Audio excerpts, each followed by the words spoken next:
The Hermit of Eyton Forest by Ellis Peters. Chapter 1. It was on the 18th day of October of that year 1142 that Richard Luddel, hereditary tenant of the Manor of Eaton, died of a debilitating weakness, left after wounds received at the Battle of Lincoln in the service of King Stephen.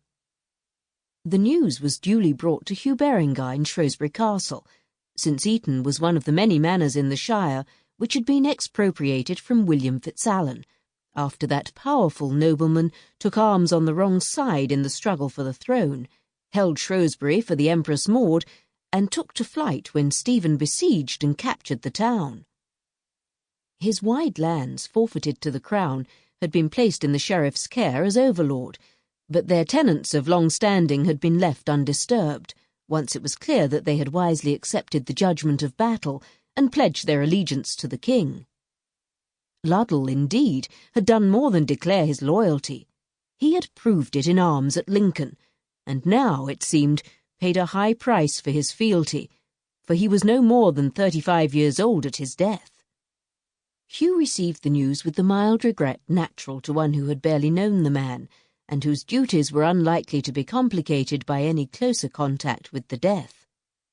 There was an heir, and no second son to cloud the issue of inheritance, certainly no need to interfere with the smooth succession. The Luddels were Stephen's men, and loyal, even if the new incumbent was hardly likely to take arms for his king for many years to come, being, Hugh recalled, about 10 years old. The boy was in school at the abbey, placed there by his father when the mother died, most likely, so rumour said, to get him out of the hands of a domineering grandmother, rather than simply to ensure that he learned his letters.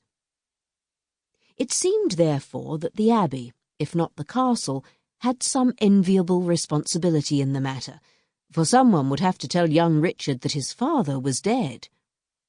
The funeral rites would not fall to the abbey, Eton having its own church and parish priest, but the custody of the heir was a matter of importance. And as for me, thought Hugh, I had better make certain how competent a steward Luddel had left to manage the boy's estate, while he's not yet of age to manage it himself. "You have not taken this word to the Lord Abbot yet?" he asked the groom who had brought the message. "No, my lord, I came first to you." "And have you orders from the lady to speak with the heir himself?"